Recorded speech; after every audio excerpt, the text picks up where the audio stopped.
उपासना समर्पण योग अध्याय 3 डे 119। जो विषय चल रहा था वो था आत्मोत्कर्ष के 4 आधार। तो जिसमें हम लोग स्वाध्याय वाला थोड़ा सा अंश छूट गया था, इसकी वजह से मैंने लास्ट सेशन में स्वाध्याय लिया था, जो उसका थोड़ा सा अंश छूट गया था। और हमने संयम शुरू कर भी दिया था और संयम का थोड़ा पार्ट पढ़ लिया था। तो आज उसको थोड़ा सा रिवीजन में ले लेते हैं। क्या पढ़ा था हमने संयम में?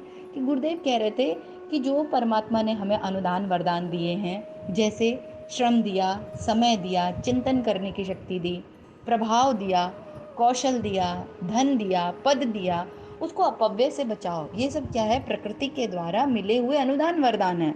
जैसे गुरुदेव ने बोला, सादा जीवन उच्च विचार रखो, छलनी में दूहे और कर्म को रोए। ऐसा होता है ना कि छलनी में दूध रहा है और अपने ही कर्म को रो रहा है कि अरे हमारा तो कर्म ही खराब है, और लेकिन तुम्हारा कंटेनर तो देखो।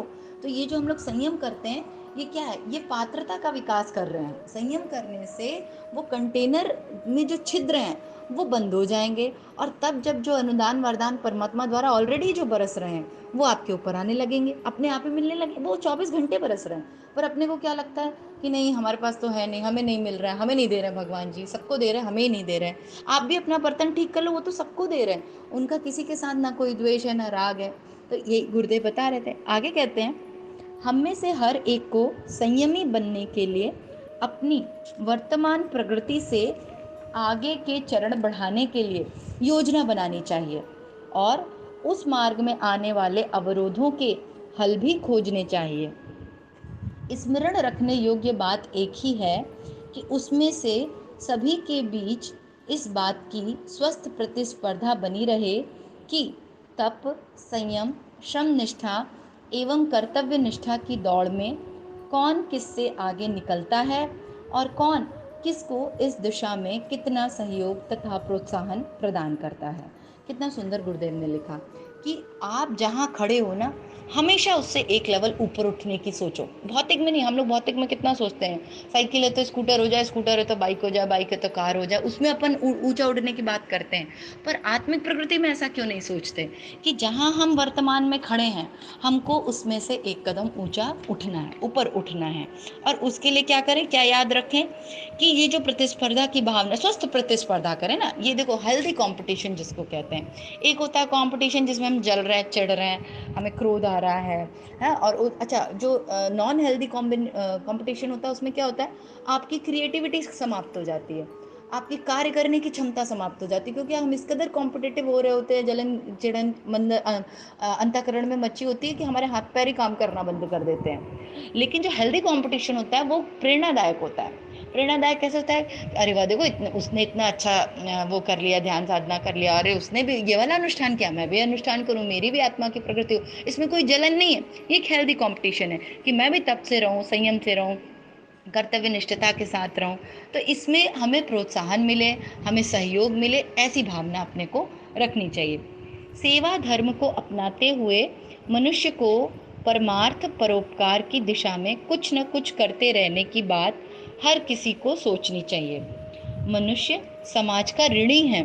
सहकारिता और सहयोग के आधार पर ही प्रगति के पथ पर मानव जाति इतनी आगे बढ़ सकने में समर्थ हुई है। गुरुदेव क्या बोल रहे हैं? अब ये नया सूत्र हो गया। स्वाध्याय 4 सूत्र थे ना आत्मोत्कर्ष के। पहला क्या था? साधना, वो हमने पढ़ा। दूसरा था स्वाध्याय, और तीसरा था संयम। तो संयम समाप्त हुआ, अभी सेवा का टॉपिक शुरू हो गया। तो संयम पहले थोड़ा सा रिवीजन कर लेते हैं। संयम किसका करना है? इंद्रियों का, धन का, विचारों का। ठीक है, गुरुदेव 4 प्रकार के संयम करते थे ना, कि अर्थ संयम, समय संयम, इंद्रिय संयम और विचार संयम। ठीक है, अर्थ मतलब धन का संयम, समय मतलब टाइम का संयम, इंद्रिय मतलब हमारी 5 इंद्रियां, उसमें से मुख्य रूप से जिसने स्वाद इंद्रिय और जनन इंद्रिय को साध लिया तो बाकी अपने आप ही धीरे धीरे सधने लगती हैं। और विचार संयम, विचार संयम बहुत जरूरी है। ये सारा जो हम लोग स्वाध्याय कर रहे हैं ना, ये विचार संयम के लिए। सबसे पहले तो विचार ही उठेंगे ना, और जब विचार सही सही उठने लग जाएंगे, विचार शुद्ध और पवित्र हो जाएंगे, अपने आप ही इंद्रियां उसी डायरेक्शन में काम करेंगी। इंद्रियां तो अपने आप में जड़ है ना, उनके पास तो अपनी अलग से कोई सत्ता तो है नहीं। तो इंद्रिय, अर्थ, समय हम वहीं लगाएंगे जहां हमारे विचार जा रहे होंगे। तो हमें विचारों पर पहला संयम करना चाहिए। दूसरा गुरुदेव आगे इसमें बोलते हैं अब हम लोग चौथा लेंगे आत्मोत्कर्ष का, जिसको कहते हैं सेवा। सेवा क्यों करनी जरूरी है? कई बार मन में प्रश्न आता होगा, हम क्यों सेवा करें? क्यों? क्योंकि मनुष्य क्या है? समाज का अभिन्न अंग है। जैसे सब जगह चारों तरफ आप अगर देखें कि अगर आपको कोई भी एक कार्य करना है तो बिना दो तीन व्यक्तियों की हेल्प के वो काम पूरा होगा ही नहीं। और दो तीन क्या, कई बार अगर आप सही सही नोटिस करें तो करीब 100-200 लोग इन्वॉल्व होंगे आपके किसी एक कृत्य को पूरा करने में। तो इससे क्या पता चला कि हाँ, हमारी अलग से कोई एंटिटी है ही नहीं। हमने जो अलग से अपना अस्तित्व बना के रखा है ना, कि मेरा अलग से ये घर, अलग से मेरी ये पहचान, अलग से सब कुछ, ऐसा कुछ है ही नहीं। सब कुछ मिला जुला एफर्ट है।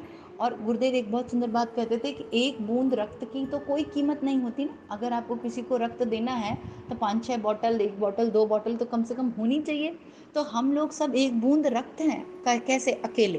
तो अगर हम समाज का अभिन्न अंग हैं और समाज से हमें इतनी ढेर सारी चीज़ें मिल रही हैं जिसकी वजह से हमारा सर्वाइवल निर्धारण हो पा रहा है, जिसकी वजह से हम सर्वाइव कर पा रहे हैं। वरना ये सोचो ना, सब्जी वाला ना आए, दूध वाला ना आए, ट्रांसपोर्टेशन ना रहे, या जो भी चीज़ें हैं, तो आप कैसे काम करोगे?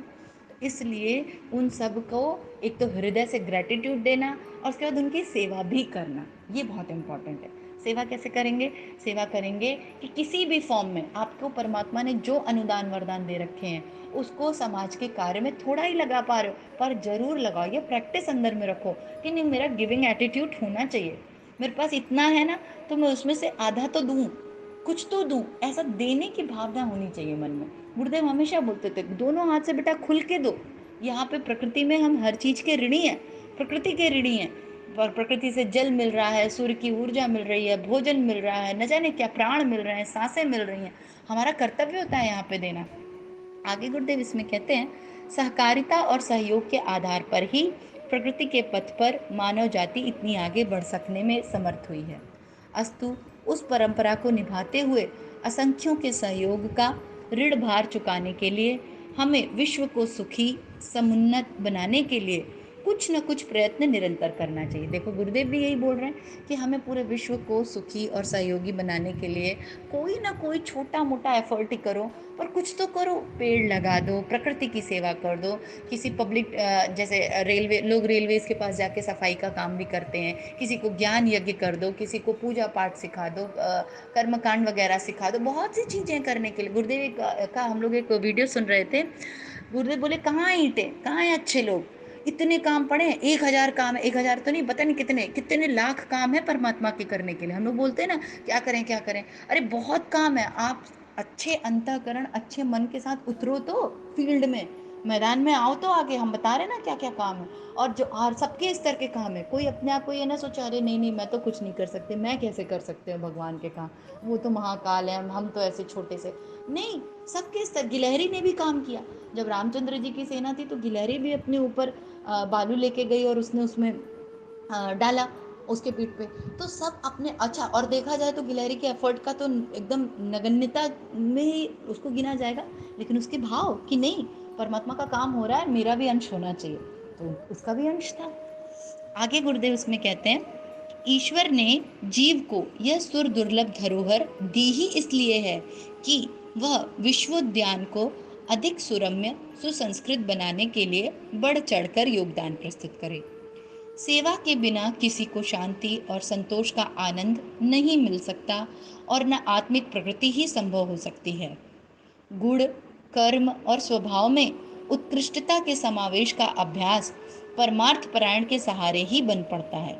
ये बिल्कुल सही है। आपको भौतिक जगत में जब आप काम करेंगे, अपने लिए जब जियो ना, तो देखो, अच्छा, आप हमने सबने अपने लिए तो बहुत जिया ही होगा, क्यों तब भी बेचैन थे? जब सब कुछ अपने लिए किया, अच्छे से ज़िंदगी चल भी रही थी, खूब इंजॉय भी कर रहे थे, खूब भोग भी कर रहे थे, तो क्या मन था जो बेचैन हो रहा था? अंदर कौन था जो बेचैनी महसूस कर रहा था? वो थी सोल, वो थी परम तत्व, जिसको तो सेवा में आनंद आता है, उसको भोग में थोड़ी आनंद आता है। अच्छा, यहाँ पे कॉन्ट्राडिक्टरी हो जाता है। क्या होता है? शरीर और इंद्रियों की जो प्रवृत्ति है वो है कि लाओ लाओ मुझे और दे दो, स्वार्थीपना। शरीर को किस में मजा आता है? खूब इसको खिलाओ पिलाओ सुलाओ, तो शरीर और इंद्रियां उसमें खुश रहेंगे। पर मुझे किस में मजा आता है? मुझे मतलब मैं क्या हूँ? मैं शरीर और इंद्री हूँ। अगर आपको लगता है कि आप शरीर और इंद्री हो तो आप भोग में आनंद लोगे। और अगर आपको लगता है कि नहीं, मैं सोल हूँ, मैं आत्मा हूँ और अंदर कुछ है जो तड़प रहा है, तो निश्चित ही आप सेवा कार्य में लग जाओगे। क्यों? क्योंकि आत्मा को भोग में नहीं मजा आता, आत्मा को सिर्फ परमार्थ में मजा आता है। सिर्फ उसका आनंद ही इसी में है कि मैं कितना ज़्यादा से ज़्यादा लोगों की सेवा कर पाऊँ, कितना गिविंग एटीट्यूड रख पाऊँ। और आप हम सभी ने ये महसूस किया होगा जीवन में, सभी ने कभी ना कभी किसी न किसी की तो सेवा की होगी, और उसके बाद जो दिव्य अनुभूति होती है, सबने उस अनुभूति को भी महसूस किया होगा कि किसी के लिए अगर आपने निस्वार्थ भाव से, ऐसा नहीं लोकेशना की इच्छा से, या आपने किसी हाँ वाहवाही होगी इसलिए नहीं, ऐसे ही पर्सनल तृप्ति के लिए कि हाँ हमारा मन आनंदित हो जाएगा, आत्मा आनंदित हो जाएगी, उसके लिए अगर आपने कभी किसी के लिए कुछ किया हो, तो देखो कितना आनंद आता है। उस दिन आपको नींद अच्छी आएगी, रात में आप आराम से सो पाओगे। और जो दिन भर अपने अपने भोग में लगे हुए हैं, रात में नींद नहीं आ रही है, दवाइयों पे जिंदा है, ये सब क्या है? ये यही है स्वार्थ परायण वाला एटीट्यूड। गुरुदेव कहते हैं कि ये जो मनुष्य तन मिला है ये सुर दुर्लभ है, इसमें आओ और सबकी सेवा करो। गुड़ इस ये जो सबकी हम सेवा करते हैं, स्वामी विवेकानंद जी एक बहुत अच्छी बात कहते थे, अगर तुमने किसी की सेवा करी तो ये मत सोचो कि वो व्यक्ति धन्य हो गया तुम्हारी सेवा पाके, नहीं, तुम धन्य हो गए कि उस व्यक्ति ने तुमको सेवा करने का अवसर दिया। क्यों? क्योंकि अगर उसने अवसर ही नहीं दिया होता तो तुम्हारे गुण कर्म स्वभाव ऊंचे कैसे उठते? मनुष्य तन किस लिए मिला है? अपने को ऊंचा उठाने के लिए ना। जो विभिन्न विभिन्न योनियों में हम लोग भटक रहे थे, नर पशुओं में इधर उधर जो हमारी प्रवृत्तियां हो रखी थी, उससे हम देव मानव बन सके, महामानव बन सके, महाप्राण बन सके, इसलिए ये अवसर हमको मिला मनुष्य तन में। लेकिन अपन क्या करते हैं, फिर से स्वार्थी वाला एटीट्यूड अपना लेते हैं और फिर से वो कीड़े और पशु पक्षी वाली योनियों में पहुंच जाते हैं। जबकि मनुष्य तन इसलिए मिला था कि बेटा खूब परमार्थ का काम करो, खूब अच्छे अच्छे सेवा का कार्य करो, सबके लिए अच्छी भावना रखो, अपने गुण कर्म स्वभाव को और उत्कृष्ट बना लो, आगे की यात्रा और सुमंगल। और आगे की ही क्यों, आगे क्या हमें क्या पता क्या होगा, इसी जन्म में इसी क्षण आनंद की स्वर्ग और नरक कहीं अलग अलग नहीं है, कहीं दूसरी जगह मरने के बाद थोड़ी मिलेगा। यही जब हम ऊंचे ऊंचे स्तर के ऐसे सेवा भावी परमार्थी कार्य करते हैं, उससे जो दिव्य अनुभूति होती है वही स्वर्ग है। और जब अपने स्वार्थ में लगे रहते हैं, इधर उधर निंदा चुगली में फालतू के कामों में लगे रहते हैं, उससे जो डिप्रेशन होता है, जो मन बेचैन होता है, वही नरक है। और क्या स्वर्ग नरक है? इतनी सी बात है। इन सब बातों को ध्यान में रखते हुए श्रेष्ठ सत्कर्मों के लिए श्रमदान एवं साधना का सुयोग निरंतर ढूंढते रहना चाहिए। इस प्रयास के आधार पर ही हमारे व्यक्तित्व में उत्कृष्टता का समावेश होगा और उसी उपाय से समाज को आदर्श बनाने, युग को बदलने का उद्देश्य पूरा हो पाएगा। श्रमदान, गुरुदेव ने क्या कहा? श्रमदान का सुयोग निरंतर ढूंढते रहना चाहिए। सुयोग सोचो, और कह रहे कि खुद से ढूंढते रहो, वेट मत करो कि कोई आके बोलेगा कि हाँ चलो यार वहाँ पे थोड़ी मदद कर दोगे क्या, चलो वहाँ थोड़ा सेवा कार्य हो रहा है कर दोगे क्या। कह रहे हैं कि श्रम दान का इस सुयोग का सुअवसर स्वयं से ढूंढते रहो। अच्छा कहाँ कहाँ और हेल्प करनी है, कहाँ कहाँ कोई दान पुण्य करना है, श्रमदान मतलब किसी भी तरीके का, अच्छा ये करना है, चलो चलो हम समय निकालेंगे। और आप एक बार करना शुरू करो, देखो प्रकृति इतनी हेल्प करती है आपकी। और वैसे भी यहाँ सब गुड़ ही गुड़ में बरत रहा है, अपने को लगता है कि हम करता है, पर हम करता है थोड़ी, हमें तो सिर्फ भावना करनी है। और हम तो भाव से भी दरिद्र हो जाते हैं, गलती कहाँ होती है, हम तो भावनाओं से भी दरिद्र हो जाते हैं, भाव भी नहीं कर पाते अच्छे। जन मन में, आगे गुरुदेव कहते हैं कि जन मन में जब सेवा की प्रवृत्ति उभरेगी, हर किसी को अपने श्रम और साधनों को नव निर्माण के पुण्य प्रयोजनों में लगाने की जब परंपरा चल पड़ेगी, तो उसी अनुदान के सहारे युग परिवर्तन के लिए अभिष्ट प्रचार साधनों का सरंजाम जुटाया जा सकेगा। हाँ, जब सब लोगों के अंदर ऐसी भावना आए कि नहीं मुझे कुछ करना है अपने देश के लिए, अपने राष्ट्र के लिए, अपने प्रदेश के लिए, अपने गांव के लिए, किसी भी जगह के लिए, सबसे चलो अपने परिवार के लिए, नहीं तो अपने लिए, चलो सबसे पहले हम क्या करेंगे, अपनी सेवा करेंगे। अपनी सबसे बड़ी सेवा क्या है? गुरुदेव क्या कहते थे? आत्मनिर्माण ही सबसे बड़ी सेवा है। हम साधना करेंगे, अपने आप को सुधारेंगे, पहले हम अपनी ही सेवा कर लें, फिर परिवार की सेवा करेंगे और फिर समाज की। तो गुरुदेव बोल रहे ऐसे हर व्यक्ति जब अपने आप को बना लेगा अच्छा वाला इंस्ट्रूमेंट महाकाल का, तो ये जो हमें सरंजाम जुटाना है ना युग प्रवाह के लिए, युग परिवर्तन के लिए, सब अपने आप हो जाएगा। प्रति व्यक्ति जब इस तरीके की भावना रखेगा तो फिर कोई टेंशन ही नहीं है, हर वो प्रकृति अपने आप आपके संकल्पों को पूरा करके देती रहेगी। तो इसी भाव के साथ आज का यहाँ समाप्त करते हैं और माँ गायत्री से प्रार्थना करते हैं कि हमारे जीवन में भी सच्ची सेवा उतरे और हम भी सेवा के संयोग को ढूंढने के लिए तत्पर रहें, सच्चे में हृदय से तत्पर रहें और अपने आप को ऊंचा उठा सकें। तो कमर सीधी कर ले, दोनों हाथ गोदी में, भावना करें सविता देवता का तेज प्रकाश हमारे अंदर उतरता हुआ, सेवा के भाव से। ओम भूर्भुवः स्वः तत्सवितुर्वरेण्यं भर्गो देवस्य धीमहि धियो यो नः प्रचोदयात्। जय गुरुदेव, सभी को प्रणाम। हमारे YouTube चैनल को सब्सक्राइब करें और बेल आइकन को दबाकर ऑल पर क्लिक करें ताकि नोटिफिकेशंस आपको मिलती रहें।